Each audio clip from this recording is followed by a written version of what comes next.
Well, hey everybody, it's Sunday, the 4th day of January 2026. I'm Jan Erickson, and this is As Above, So Below. Well, I hope you got through the festivities on or I should say on the 31st. Lots of gunfire in our area, lots of weird explosion sounds, not gunfire, something else last night. Don't know what that was about. So I can't really attribute it to living in a rural, farming, ranching type of an area either. So I don't know what that was about. I don't think I want to know. We're going to start today off with, or the week off really, with Elwaz. Now, Elwaz is the 19th rune of the Elder Futhark. It looks like an M. It can be used in trance work. It can mean momentum. It can mean the intuitive bond you share with others. It's literally Laguz forward and reverse, but you can also see Kenaz. Kenaz is like this, but Kenaz this way. So it's almost like you're bringing in divine light, which forms that higher self, higher consciousness or intuitive bond that you share with other people. It can also mean you could also think of it as the projective and receptive presence within, flowing in harmony together. You could look at it that way too. It could be partnership, binding toward mutual end. It can be used again in astral travel. You can visualize it and use it as a doorway to walk through if you're doing trance work or something. But essentially, I see Elwaz as the rune that brings us together as souls, that makes us understand that we are connected, no matter what we might think. We are connected as souls together, part of the greater consciousness, the collective consciousness that is Source Presence. And if you want to think of us, each of us, as a thought form, you can do that, I suppose. I sort of do. But Elwaz is really kind of describing that whole integrated experience from higher consciousness, not necessarily the integration in the physical realm, as much as the fundamental truth of who we are that's brought together by Source Presence and higher consciousness. Let's see what the Geomancy rune is for this reading. There's water, there's earth. We have Fortuna Major. Fortuna Major is on the continuum between Fortuna Major and Fortuna Minor, whereas Minor, this would be minor, it's progressive success. Fortuna, and worrying about thinking about the process you use to get there, especially if it's collaborative. Where is Fortuna Major? I'm probably looking right at it. Oh, I am. Anyway, here's Fortuna Major. So minor was this way, major's this way.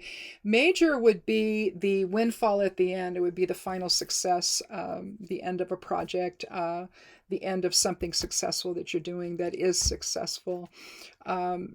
Whereas Fortuna Minor or Fortuna Major might be something where you rely on your own inner assistance, the inner voice, intuition. Minor, of course, would be relying on outside assistance to get to where you need to go. The issue, though, with Fortuna Major is sometimes it can mean a lot of arrogance, a lot of overconfidence if it gets too far out on a limb. And so I think that when we're thinking about the intuitive bond we share with others, especially if we're both, or if we are together collaboratively moving in the same direction, on the same page, with the same goal in mind, you want to be careful not to let your overconfidence get the better of you, and to rely on that intuitive bond that you share with others, either another partner or because this could be a partnership that you're talking about, and so you want to make sure that there's an emotional balance there. that is respected and preserved versus one person deciding to lord over the other kind of thing. So that's the thing about Fortuna Major. It can be fine, it can portend success, but at the same time, you've just got to be careful that you don't let your ego get ahead of you. Because remember that the Geomancy runes are describing the ego and what happens when ego takes over a situation versus higher consciousness taking over the situation and governing your mindset here. So let's take a look though. We'll just start out with it being a partnership, and that it should be successful. So it could be in this new year, you could be starting a new partnership, whether it's work related or personal life or something, that it could turn out to be a good thing, as long as you keep that intuitive bond as your focus versus trying to control the situation or something along those lines. Now I've already done some shuffling while I was waiting for my computer to boot up. Anymore, I just reboot the thing before I get started. Otherwise, I don't know, the video gets jumpy and I have to start over anyway, so why not just do it ahead of time? Well, we've got 2 cards from the Major Arcana, 1 from the Suit of Pentacles. And of course, it's one from the Suit of Pentacles I don't happen to like too well. I just have this visceral reaction to the 6 of Pentacles. I don't know. To me, he's not really doing anything to help these guys. He's just, you don't know for sure if he's going to give the coins to this guy, because he hasn't yet, because the hands are still out. So he's doing it for this guy, and kind of holding the scales behind in his, outside his peripheral vision. So he has the appearance of being balanced and doing good works, but you kind of got the hangman here. If you've ever played that as a kid, you've got the hangman thing here. You don't, instead of having this pentacle here, so you'd have 3 and 3, you sort of, trusting that this guy's going to do right for you, instead of maybe helping you go find a job or whatever. So that's why I don't care for it. But anyway, I say that every time because it just bothers me. It always has. There's always this imbalance with 6s in the Rider-Waite anyway. So, but this one, I don't know. It just seems like it's kind of weird. Let me do the overall numerology here first for the readings. We've got 19 for Ehwaz. We have the 6 again here for the 6 of Pentacles, 3 for the Empress, and 2 for the High Priestess. So we're up to 30. And 30 is going to reduce to 3. And 3 is going to be, really, it's a number of communication and interaction and engagement in balance. Mind, body, spirit balance. Could also be, triplicities like that, past, present, future. But again, it's there's creativity with the 3. But there's a sense of integration and harmony with it. When you see the 3 of Cups, for example, you see 3 women. There's abundance all around them. The harvest is in and it's all over the ground. And the 3 women are holding their chalices high and they're dancing in a circle. And so it's that type of integration and harmony. And again, that's going to work really well with Ehwaz. You want that integration and harmony to then propel you toward a successful outcome. Again, not so sure that this is, to me, this is just a false sense of security with the 6. I look at the 6 as shared path, empathy, guidance, assistance.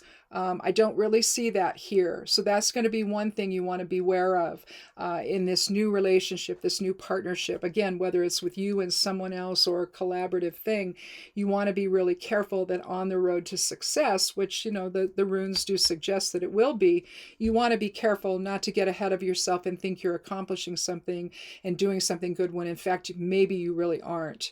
The coins here they're not going to lift him out of poverty, and not giving anything to this guy. And we don't know that, mind you. I mean, maybe he will, but we don't know that. but you're not really helping them change their circumstances at all by maybe saying, well, I have a job, I can offer you both, or maybe I know someone who's looking for help at their business, and give them a reason to get up in the morning, essentially. So to me, this is just saying it's sort of maybe a cautionary tale. With the Empress, here you're looking at abundance. So I think, again, the overall connection between Ehwaz and Fortuna Major is born in the Empress here. Again, it's a 3. There's integration there. You see the Empress sitting on her throne, if you will. You can't tell too much here, but she's pregnant here, so pregnant with possibilities. You see the wheat down here. You see the lush greenery behind her. You see the heart-shaped shield with the glyph for Venus here. So you're really talking about love. You're talking about fertility. It's the mother aspect. Let's see if there's anything else I can bring your attention to. It looks kind of like strawberries on her gown there. I don't think it's pomegranate, although pomegranate would be an interesting one. But here you're looking at beauty and success and the feminine principle, the mother aspect, where you're giving birth to something new. So again, this Ehwaz situation here, it could definitely be a new partnership, new type of partnership that will bring success. So I think that the Empress, especially mirroring the overall numerology of 3 for the reading, is definitely reinforcing the idea of a new successful partnership here this coming week. One of the things that also, though, if you're talking about the intuitive bond that you share with others, with Ehwaz, you're going to see that in the High Priestess as well. You first, and I say this a lot, you begin the Rider-Waite major arcana with the Fool, which is the 0. It's the unity consciousness of the soul, taking its leap into form. The Magician, which is card 1, then creates the world that the Fool sees around or expresses around itself. When it comes into form, it's chosen its gender. It's going to be a man or a woman, and we don't know that, though, when it's still the Fool. All he's got, you see the knapsack over the shoulder, and that's all of the spiritual awareness that the newly invoking soul who's going to incarnate is going to bring with itself into physical reality to help navigate the experiences that it's choosing to have. And so the Magician's part of that process. Once the Fool takes the leap, then it becomes the Magician and creates the world it's going to need to see and interact with while it's here. The High Priestess, on the other hand, is the subconscious realm and that connection between soul and physical reality. And it's doing it in a type of balance. Here you see the Pillars of Solomon there, dark versus light. And so they're bringing together that consciousness, that subconscious realm that is giving birth essentially to the light that the Fool, as the soul, is now going to experience physical reality in. So you're looking at the divine feminine, intuition, the dream state. It could also be change. That could be another thing. But there's a sense of balance. You see that right here with and you'll see this as Gabriel blows his horn when he's waking everybody up out of his coffin there in Judgment. You see the same type of symbol on his flag or pennant that hangs off his horn as you do here with the High Priestess. So instead of, and what she's suggesting is a balance between spirit and physical reality that often eludes us because we forget, when our souls take that leap into form, we forget what we're really there for. But it doesn't mean you have to stay in that place. There'll be lots of things along the way that clue you into who you really are, and as you begin to remember that truth, then you understand the need for balance. Let's see, I think I used to have a thing right here. I don't have it here anymore. Oh, here it is. well, anyway. Anyway, you see spirit and form and the feminine and masculine, or receptive and projective presence. You want to have that balance. All too often when we take that leap, we're down here, and we have to work our way up in terms of remembrance as to who we actually are, and to recreate that spirit form balance that is so lacking when we spend our time in ego reaction. If we can step back and be the higher consciousness being that we are, then we're less likely to do that, and we'll be able to see the bigger picture and not react in a way that could ultimately, we want to have the success of Fortuna Major instead of getting ahead of ourselves and letting our ego take over the situation. We want to have higher consciousness govern all of that, and teach the ego to rise in its own vibration so that it meets spirit, instead of all the soul training saying, hey, wait a minute, don't react that way, that's not going to be workable, or something like that, right? So there's a balance that has to be there, and it's in the subconscious. And so I think that I would say that in terms of the overall reading, you're looking at probably Fortuna Major being expressed here as a cautionary tale to focus on the successful outcome and work your way there. But at the same time, don't delude yourself into some kind of superficial stuff that's really not going to make things successful for you, or for these people on the ground, depending on what this is looking like for you in terms of the new partnership or collaborative endeavor that could start this week. And again, stay in that balance. In a sense, if you were to draw a line here and here to her crown, to her maiden mother and crone there, the triplicity there, you would have Ewas, wouldn't you? And you would see that intuitive bond that you share both inward, between spirit and form, between masculine and feminine, or projective and receptive presence, and also the integration that you have, the intuitive bond you share, or higher consciousness bond you share with other souls here. And if you can remember all of that in your dealings with this new partnership or this new collaborative endeavor, and try to express yourself from that level, instead of the ego driving being the driving voice here behind whatever you're going to be doing. I think that in that regard, it's going to be a lot more successful than if you let the ego take over and it becomes a battle of wills, which you don't want. With Laguz forward and reversed, with Ewas, Laguz is flowing in spirit. So, and it's also intuition. And so you can see how when they come together to make that M, you have Laguz like this, and then reversed would be this way. It comes together to create that higher consciousness balance that you can have with other people. Here in physical reality, you're not forced to simply be an ego or a personality that's struggling and in conflict with other people. So again, if you want this to be a successful experience, you need to be on that page with them in a way that reflects a soul connection versus an ego one. So anyhow, that's what it looks like the cards and the runes are suggesting for this next week. So if this happens to resonate for you, consider what I've said here and see what happens.